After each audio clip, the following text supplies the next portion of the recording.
मैं हूं अंकित अवस्थी और आप है मेरे साथ में। चर्चा है वंदे मातरम पर। वंदे मातरम जो राष्ट्रीय गीत है 150 साल पूरे कर चुका है। आपत्ति है, सबसे पहले आपत्ति आजादी से पहले कांग्रेस को और वर्तमान में मुस्लिम समुदाय के बहुत से लोगों को। थोड़ा सा वंदे मातरम गीत को आप भी एक बार के लिए गुनगुना लीजिए। वंदे मातरम सुजलाम सुफलाम मलयज शीतलाम सस्य श्यामलाम मातरम वंदे मातरम। ये जो दो पंक्तियां आपने शुरुआत में सुनी हैं, फिलहाल के लिए ये सर्वमान्य पंक्तियां हैं, यानी पूरे देश में इन्हें गाया जा सकता है। लेकिन इसके बाद की जो पंक्तियां हैं उन पंक्तियों में आपत्ति है। सबसे पहले आपत्ति आजादी से पहले कांग्रेस को और वर्तमान में मुस्लिम समुदाय के बहुत से लोगों को कि वो इसे देवी उपासना मानते हैं। साथ ही साथ इसके अर्थ में, इसका इतिहास, इसका ओरिजिन है कि इसे अल्टीमेटली लिखा ही मुसलमानों के खिलाफ गया था। इस तरह की अभिव्यक्ति इन शब्दों से है, ऐसा समाज विशेष के लोगों का मानना है। वंदे मातरम जो राष्ट्रीय गीत है 150 साल पूरे कर चुका है। इसी के उपलक्ष्य में हमारी सदन के अंदर 10 घंटे की विस्तृत चर्चा इस पर रखी गई। लेकिन इसी चर्चा में बहुत से ऐसे बिंदु निकले जिनसे भारत की राजनीति के बहुत सारे मायने डिराइव हो रहे हैं। सबसे पहला मायना तो यह कि वंदे मातरम पर चर्चा कराकर सत्ता पक्ष कहीं बंगाल चुनाव को साधने का प्रयास तो नहीं कर रही है।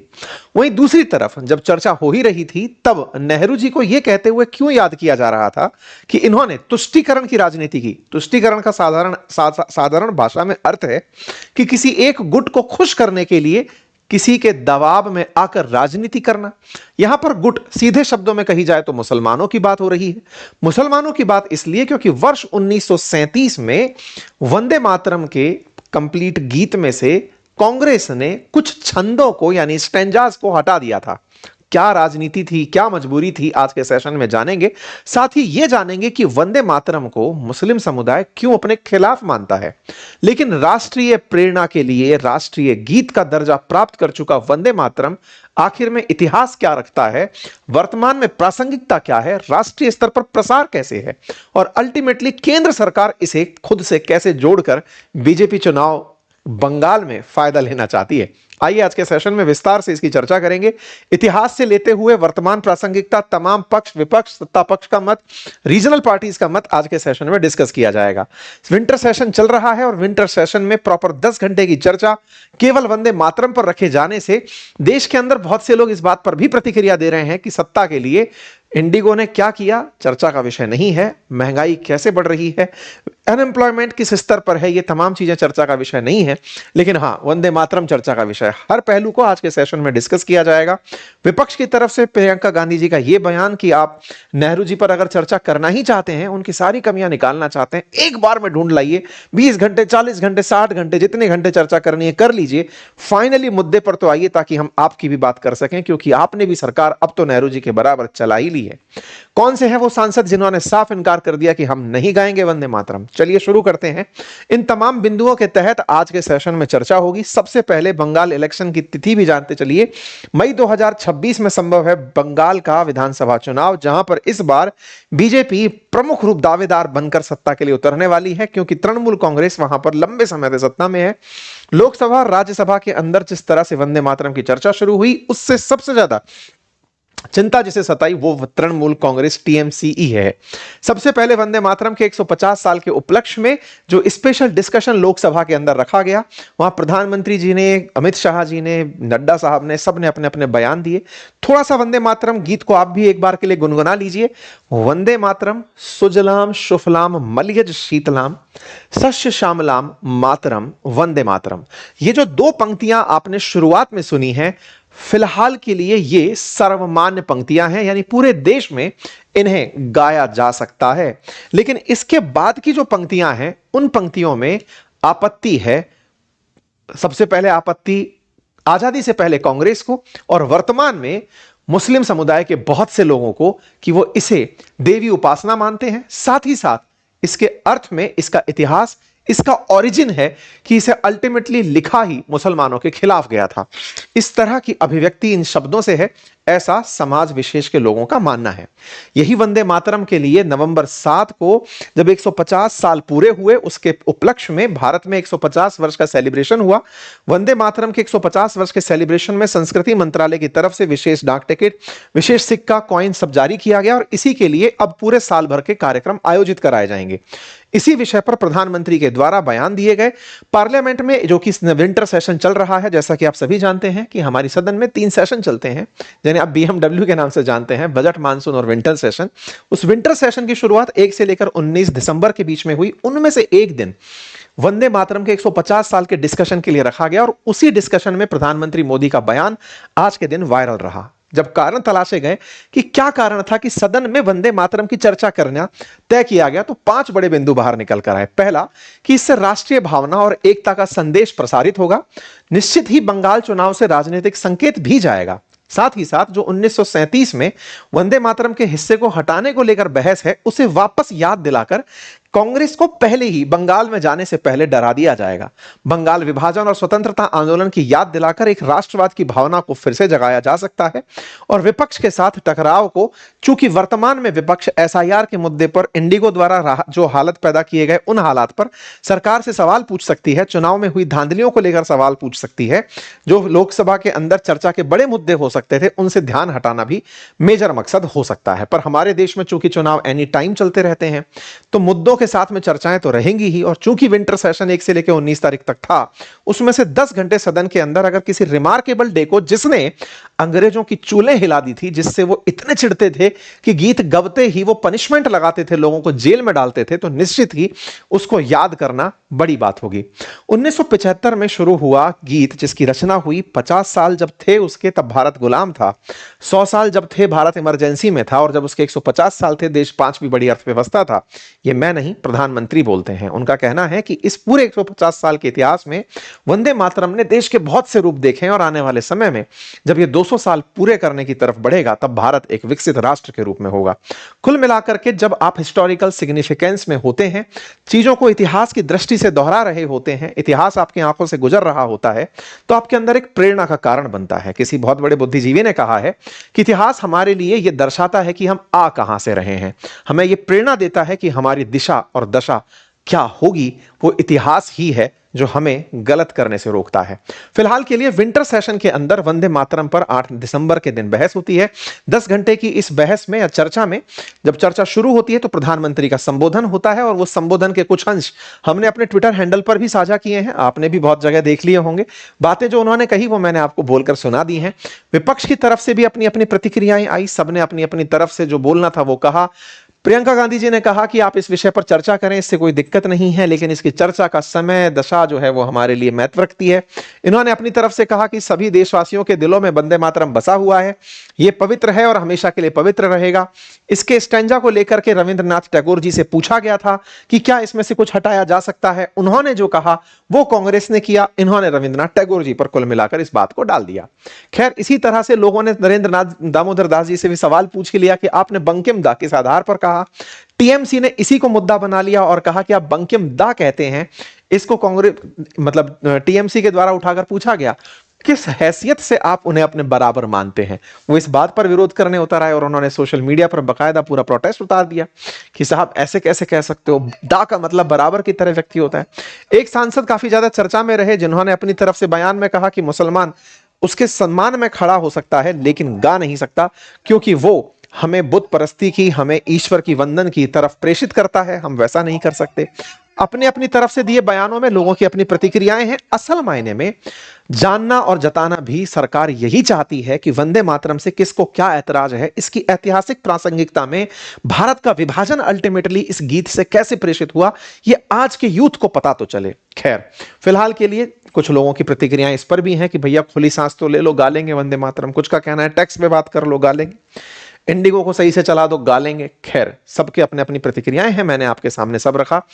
अमित शाह जी ने भी इस पर लंबा चौड़ा बयान दिया, सबने अपनी अपनी बातें रखी। कुल मिलाकर इन बातों का यही कहना है कि साहब वंदे मातरम में बहुत सी बातें हैं जो आपको पता हो। पहली बात यह कि अंग्रेज और मुगल नवाब आम प्रजा के जब शोषण कर रहे थे उस समय पर आनंद मठ में बंकिम चंद्र चट्टोपाध्याय जी के द्वारा इसे लाया गया था, जिसमें सन्यासियों का नारा था कि मां को नमन, वंदे मातरम। 1896 के अंदर कांग्रेस पार्टी के कलकत्ता अधिवेशन में पहली बार इसे गाया गया गुरु रविंद्रनाथ टैगोर जी द्वारा। उस समय कांग्रेस पार्टी के अध्यक्ष रहमतुल्लाह सयानी थे।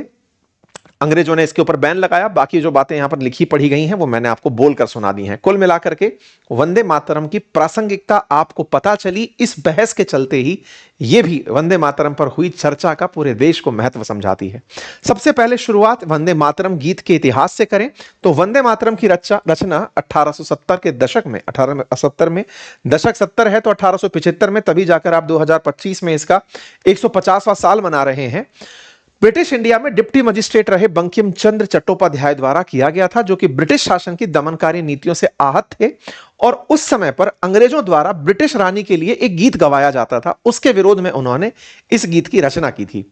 बंकिम चंद्र चट्टोपाध्याय बंगाल में बहुत ही प्रतिष्ठित एक साहित्यकार के रूप में, बंगाल की एक प्रतिष्ठा, मान सम्मान, रेनेसा के जनक के रूप में देखे जाते हैं।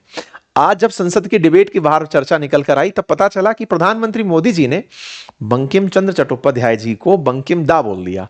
बंकिम दा यानी कि भाई। तो तृणमूल कांग्रेस इस बात पर विरोध कर रही है कि आप इन्हें दा किस आधार पर कह सकते हैं, आप उनसे कैसे रिलेट कर सकते हैं, कहां बंकिम दा, कहां आप। यह भी चर्चा फिलहाल टीएमसी की तरफ से है। आइए आगे बढ़ते हैं। फिलहाल के लिए 1875 में उन्होंने अपनी पहली बार बंगाली पत्रिका बंग दर्शन में इसको लिखा। उसके बाद 1882 में उनका एक नोवेल आया जिसका नाम आनंद मठ था, उसमें उन्होंने इसे पूरी तरह से स्थान दिया। बंकिम चंद्र चटर्जी जो लेखक, कवि, उपन्यासकार, निबंधकार, पत्रकार के रूप में चर्चित रहे, आप कोलकाता के अंदर काफी ज्यादा प्रतिष्ठित हैं। बंगाल में इन्हें काफी ज्यादा मान्यता प्राप्त है। इनके द्वारा वंदे मातरम एक सन्यासी भगवानंद द्वारा, मतलब इनका जो उपन्यास है आनंद मठ, वो असल मायने में कहा जाता है कि सन्यासियों द्वारा अंग्रेजों और उस समय के बंगाल के नवाब के खिलाफ, क्योंकि वो जिस तरह की दमनकारी नीतियां अपना रहे थे, जिसके चलते बंगाल के अंदर भुखमरी के माहौल थे, उससे लड़ने के लिए सन्यासियों द्वारा जब बीड़ा उठाया गया था तो वह अंग्रेजों के खिलाफ उठाया बीड़ा था, लेकिन बंगाल का नवाब जो कि अंग्रेजों का गुलाम हो रखा था उसके खिलाफ भी था। तो कुल मिलाकर उस खिलाफत की भावना ने लोगों को एकजुट करने का प्रयास किया था। इस पूरे गीत में जो शब्द यूज किए गए हैं, जैसे वंदे मातरम, वंदे यानी कि हाथ जोड़ करके निवेदन करना, जयगान करना, मातरम मां का, सुजलाम, सुजलाम के रूप में देवी, शुफलाम के रूप में देवी, मलयज शस्य शीमलाम की सबकी प्रतिमा है। यानी कि एक प्रकार से यहां देश को, धरती मां को, भारत मां को एक देवी की तरह माना गया है। इस तरह से उनकी उपासना हुई है। 1896 में जाकर यही वंदे मातरम गीत पहली बार सार्वजनिक सभा के अंदर गाया गया। सार्वजनिक गायन के लिए रविंद्रनाथ टैगोर जी ने इसे बंगाली शैली में संगीतबद्ध किया। कहते हैं उस समय कांग्रेस का 12वां अधिवेशन था, 12वां सत्र था। उस समय राष्ट्रवाद की लहर बहुत तेजों पर थी। असल में क्या है कि जब 1857 के अंदर भारत के अंदर स्वतंत्रता संग्राम कहिए या 1857 की क्रांति कहिए, कहते हैं कि वो दौर था जिसने ब्रिटिशर्स को डरा दिया था। 1857 के बाद डरे हुए ब्रिटिशर्स किसी भी प्रकार की राष्ट्रवाद की लहर को देखते ही भड़क जाते थे। उन्हें यह भय सताने लगता था कि कहीं फिर से 1857 जैसा स्वतंत्रता संग्राम ना हो जाए, उन्हें भारत छोड़ के भागना ना पड़ जाए।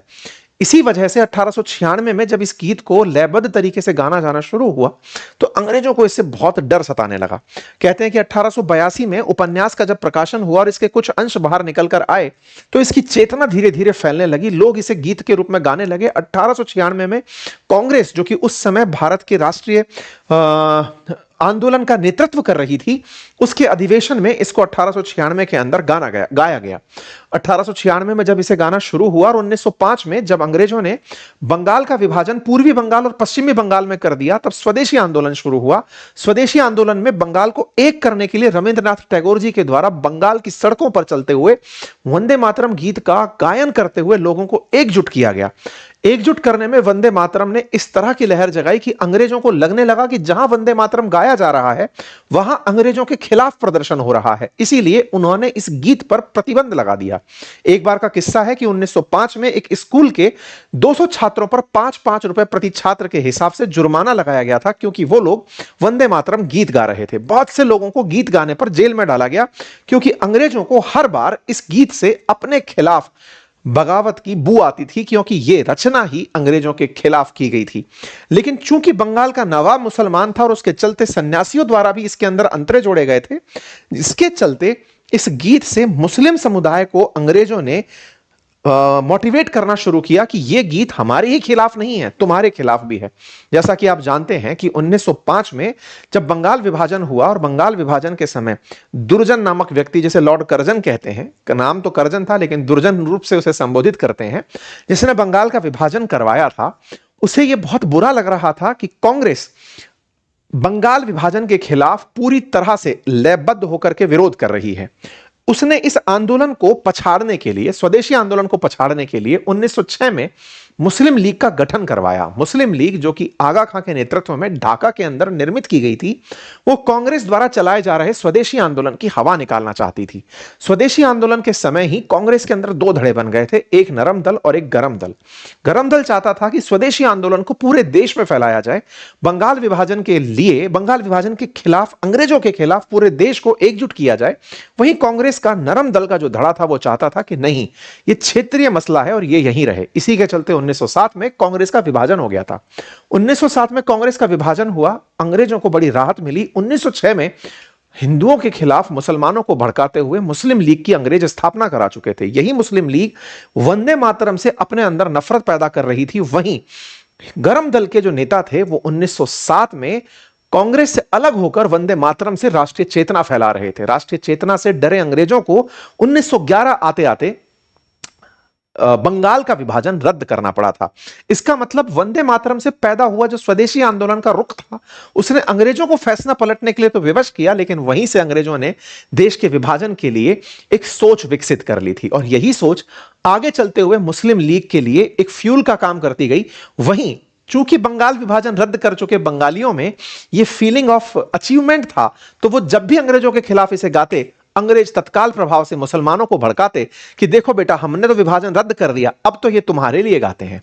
वहीं से मुस्लिम लीग के अंदर यह भाव पैदा होने लगा और कहते हैं कि जब खिलाफत आंदोलन हुआ, खैलिफेट के खिलाफ आंदोलन हुआ प्रथम विश्व युद्ध के बाद में, तब मुसलमानों का खिलाफत आंदोलन में साथ लेने के लिए मुस्लिम लीग के साथ कांग्रेस ने जब समझौता किया, उसी समय कांग्रेस ने तुष्टीकरण शुरू किया, क्योंकि बहुत से मुद्दों पर, क्योंकि मार्लियामेंटो सुधार जब हो रहे थे, उस समय पर जो मुस्लिमों के लिए पृथक प्रतिनिधित्व की बात की गई थी, सेपरेट इलेक्टोरेट की बात की गई थी, उस बात पर जिस प्रकार की स्वीकार्यता कांग्रेस ने मानी थी कि हमें विरोध करने के लिए अंग्रेजों के खिलाफ मुस्लिम लीग का साथ चाहिए और उनकी इन नीतियों को हम फिलहाल के लिए स्वीकार करते हैं कि मुसलमानों को चुनेंगे तो हमें कोई आपत्ति नहीं होगी। कहते हैं कि इसी तरह से मुस्लिम तुष्टीकरण राह पकड़ने लगा और मुसलमानों को लगने लगा कि हमारा विरोध मायने रखता है, अब हम जो चाहेंगे वो मांग सकते हैं। पहले सेपरेट इलेक्टोरेट मांगा, फिर अपना अलग देश मांगेंगे। यही कारण था कि कांग्रेस में शामिल जिन्ना समय रहते बाद में वंदे मातरम गीत के स्टैंजाज पर और इवन वंदे मातरम पर विरोध करने लगे। परिणाम स्वरूप नेहरू जी को इस पर विचार करना पड़ा। 1935 आते आते उन्होंने कांग्रेस के अंदर उठे इस विरोध के स्वर को, जिसमें यह कहा जा रहा था कि वंदे मातरम के कुछ छंद मुसलमानों के खिलाफ हैं, इस पर जिन्ना के दबाव में पता चलता है कि कांग्रेस ने कुछ छंदों को हटाया कि हां, इसकी भावना चूंकि मुसलमान विरोधी हो सकती है, इसलिए इन्हें हटाया जा सकता है। यही कारण है कि आज पीएम मोदी ने जब सदन में बयान दिया, तब उन बयानों में उन्होंने नेहरू जी से उनकी बाध्यता पूछी, कहा कि आपकी ये तुष्टीकरण की नीति थी जिसके चलते आप जिन्ना के सामने झुक गए थे। बाकी आप लोग इस विषय पर क्या सोचते हैं, अपनी राय जरूर बताइएगा। चैनल पर नए हैं तो सब्सक्राइब कीजिएगा। वंदे मातरम अगर आप वाकई में पूरा जानते हैं और बिना नकल किए कमेंट बॉक्स में लिख सकते हैं तो जरूर लिखिएगा। इवन 2 ही स्टैंजा भी अगर आप लिख पाते हैं तो लिखिएगा। बहुत बहुत धन्यवाद।